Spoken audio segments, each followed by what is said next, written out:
Good morning, students. Myself, Naren Singh Rana. I hope you are doing well. And in this period of COVID-19 pandemic, I think you are staying home. So stay home and stay safe. So today's our topic is language development, dialect and script. यानी कि भाषा का विकास कैसे होता है और उसमें हम किन किन बोली और लिपि का प्रयोग करते हैं।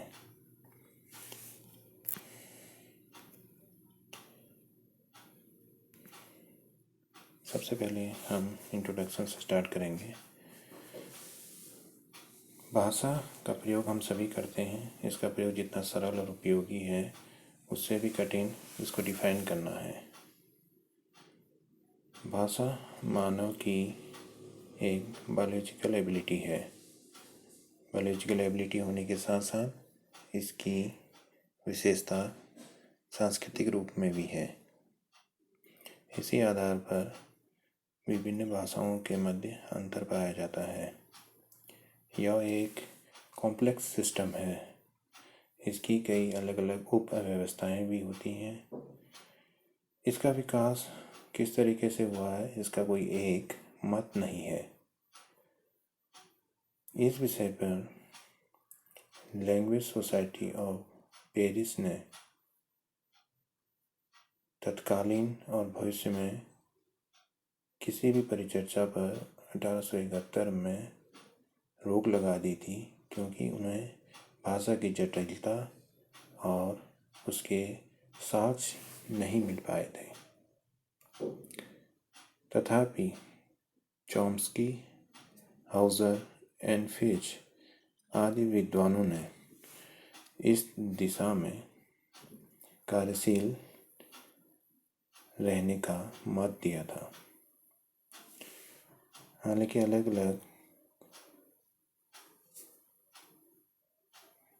वैज्ञानिकों ने अनेक सिद्धांत और स्रोत इसके लिए दिए हैं, जिन्हें हम आगे पढ़ेंगे। ऑब्जेक्टिव्स, उद्देश्य। हमारा यहाँ पर मुख्य उद्देश्य है कि भाषा के जो कॉन्सेप्ट हैं वो हमारे स्क्रिप्ट और यानी कि लिपि और डायलेक्ट्स जो हम आमतौर पर बोलते हैं वो बोली के आधार पर किया जाता है। तो जिन उद्देश्यों को हम यहाँ पर संपन्न करेंगे वो उसमें पहला यही रहेगा कि बोली और लिपि के कॉन्सेप्ट को समझेंगे। बोली और लिपि, डायलेक्ट एंड स्क्रिप्ट के डिफरेंस को समझेंगे। बोली के विकास की ऐतिहासिक विवेचना करेंगे। इसके विभिन्न स्रोतों, आधारों और सिद्धांतों का मूल्यांकन करेंगे। लिपि के इतिहास को समझेंगे। लिपि के विभिन्न प्रकारों का वर्गीकरण करेंगे। विभिन्न लिपियों को लिखने के तरीके में अंतर स्पष्ट करेंगे तथा विभिन्न भारतीय तथा विदेशी भाषाओं की लिपियों को भी बताएंगे। Next, use of spoken languages for communication by the various segments of human groups a historical perspective। विभिन्न मानव समूहों द्वारा संप्रेषण हेतु बोली का प्रयोग, ऐतिहासिक परिप्रेक्ष्य। इस खंड में हम भाषा के प्रयोग के इतिहास पर चर्चा करेंगे। जब हम भाषा के इतिहास के बारे में बात करते हैं तो सबसे पहले हम बोलचाल की भाषा को लेते हैं, क्योंकि सबसे पहले हमारी बोली यानी स्पोकन लैंग्वेज का विकास हुआ था। आपने ये भी देखा होगा कि बच्चे बोलना पहले सीखते हैं और अपनी रोज़मर्रा की आवश्यकताओं की पूर्ति के लिए आवाज़ें करते हैं, यानी कि साउंड निकालते हैं। वही साउंड को वो बार बार दोहराते रहते हैं। ये भी एक भाषा की उत्पत्ति का सिद्धांत है। नेचुरल साउंड सोर्सेस जिन्हें कहते हैं। ये भी देखा गया है कि मानकीकृत भाषा के विकास के उपरांत भी कुछ बच्चे अपने बनाए हुए स्वयं के शब्दों का प्रयोग भी करते हैं, लेकिन ये शब्द किसी एक बच्चे के लिए ही अर्थपूर्ण रहते हैं। भाषा का विकास बहुत सालों पहले प्रारंभ हो चुका था और वो लगातार अभी तक जारी है। भाषा के ओरिजिन के लिए बहुत सारे प्रश्न हमारे मस्तिष्क में आते हैं, लेकिन ये पूर्व चर्चाओं पर हम ये मान सकते हैं कि भाषा जो है एक जटिल और विलक्षण संकल्पना है।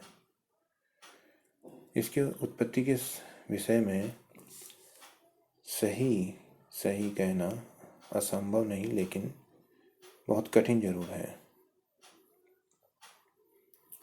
हम आज तक ये नहीं जानते कि भाषा का विकास कैसे हुआ। लगभग वैज्ञानिकों द्वारा माना जाता है तथा अलग अलग विद्वान ये भी कहते हैं कि भाषा का विकास 1 से 1.5 लाख वर्ष पूर्व हुआ होगा, और जो हम अभी लिखित भाषा का प्रयोग करते हैं वो लगभग 5000 वर्ष पूर्व की मानी जाती है। Next, sources and foundations related to language origin.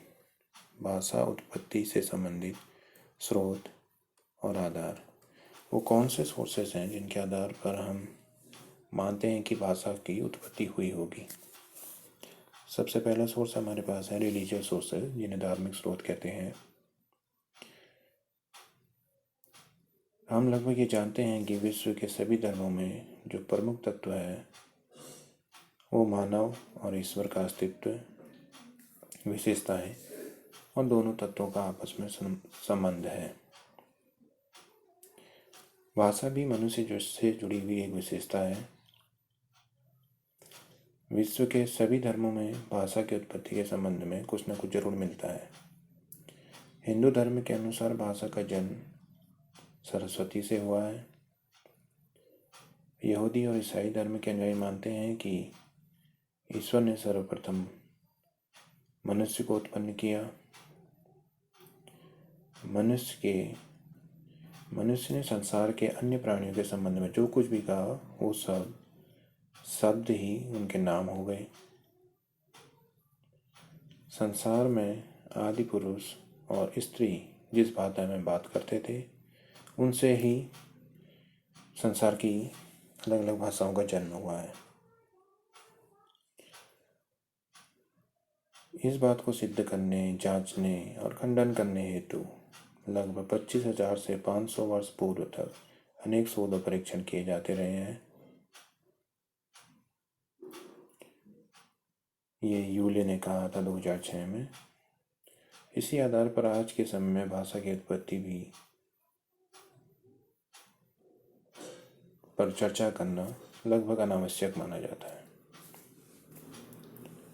Next sources जो हैं वो है नेचुरल साउंड सोर्सेज, यानी कि प्राकृतिक ध्वनि स्रोत। इस स्रोत के अनुसार प्रारंभिक शब्दों की जो उत्पत्ति हुई है वो मनुष्य द्वारा प्राकृतिक ध्वनियों को सुनने और उनकी आवृत्ति करने से हुई है। जैसे कि काँव काँव करने की उत्पत्ति से कौवा शब्द बना है।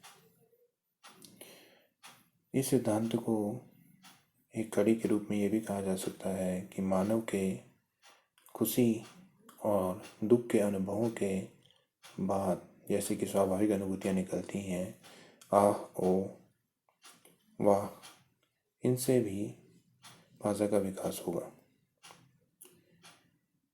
यह बात सत्य है कि भाषा में कुछ शब्द ऐसे हैं जो जीवों और उनके व्यवहार से संबंध रखते हैं, लेकिन सभी प्रकार की मानव भाषा की उत्पत्ति की व्याख्या इस आधार पर नहीं की जा सकती है। शब्द विज्ञान यानी मॉर्फोलॉजी, जो एक पूर्ण विकसित विषय है आज की डेट में, वो किसी भी भाषा के शब्दों की उत्पत्ति का स्रोत सिर्फ यही नहीं बताता है। फिर भी हम इस स्रोत को पूर्ण रूप से खंडन नहीं कर सकते हैं। हो सकता है कि मानव घोष यंत्र का प्रयोग इन्हीं शब्दों के प्रयोग से प्रारंभ हुआ। नेक्स्ट, मदर टंग प्रिंसिपल, मातृभाषा सिद्धांत।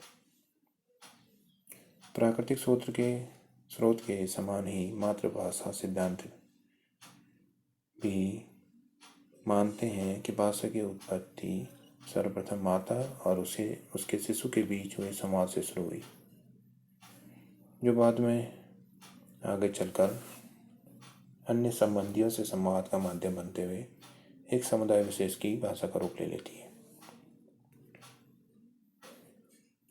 नेक्स्ट, जैविक संरचना और शारीरिक अनुकूलन स्रोत, biological structure and physical adjustment source.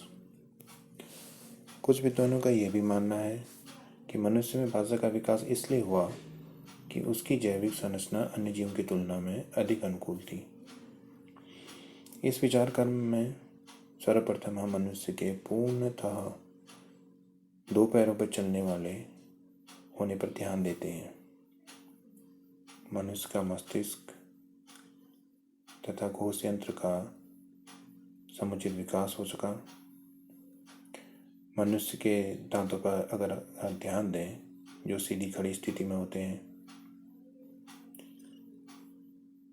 मांसाहारी जीवों के भांति मानव के दांत भोजन को चीरने में तो उपयोगी नहीं कहा जा सकते, पर दंत अक्षर, इसमें वर्ण है तो, थ, द, ध के उच्चारण में अनूठी भूमिका अदा करते हैं।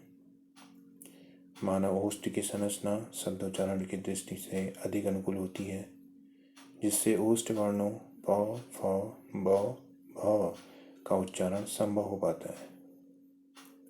इसी प्रकार से जैव भाषा वैज्ञानिकों ने हमारे मुख, तालु, जीवा आदि की विशिष्ट संरचना को भाषा के आधार का कारण माना है। मनुष्य में घोष यंत्र का स्थान भी अन्य स्तनपायी जैसे बंदर, वनमानुष आदि की तुलना में कुछ नीचे होता है, जो गलकोष को बड़ा करते हुए ध्वनि गुंजन की संभावना उत्पन्न करता है। यह स्थिति मानव के दो पैरों पर चलने या द्विपदचारी होने के कारण मानी जाती है। नीगस के अनुसार मनुष्य का शाकाहारी होना भी भाषा के विकास का कारण बना है। मांसाहारी जीवों में कपोल तथा मुख का ठीक से विकास नहीं हो पाता, क्योंकि भोजन ठीक से चबाते नहीं है।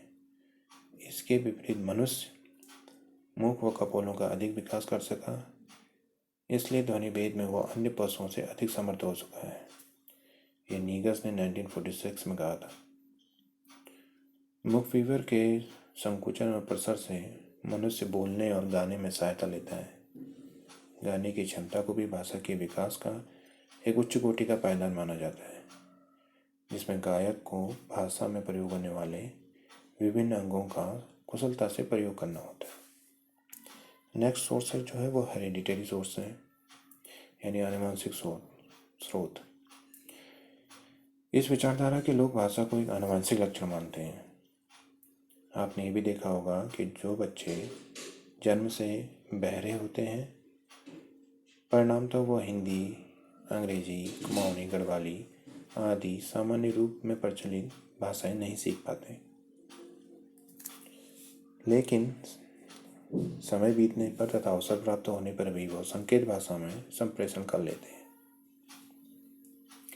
इनमें से कुछ बच्चे तो प्रचलित मानक भाषा भी सीखने लगते हैं। इससे यह सिद्ध होता है कि मानव शिशु भाषा संबंधित एक विशेष क्षमता के साथ ही जन्म लेते हैं। भाषा के अनेकानेक स्रोत, सिद्धांत और तर्क के प्रस्तुत किए जा चुके हैं,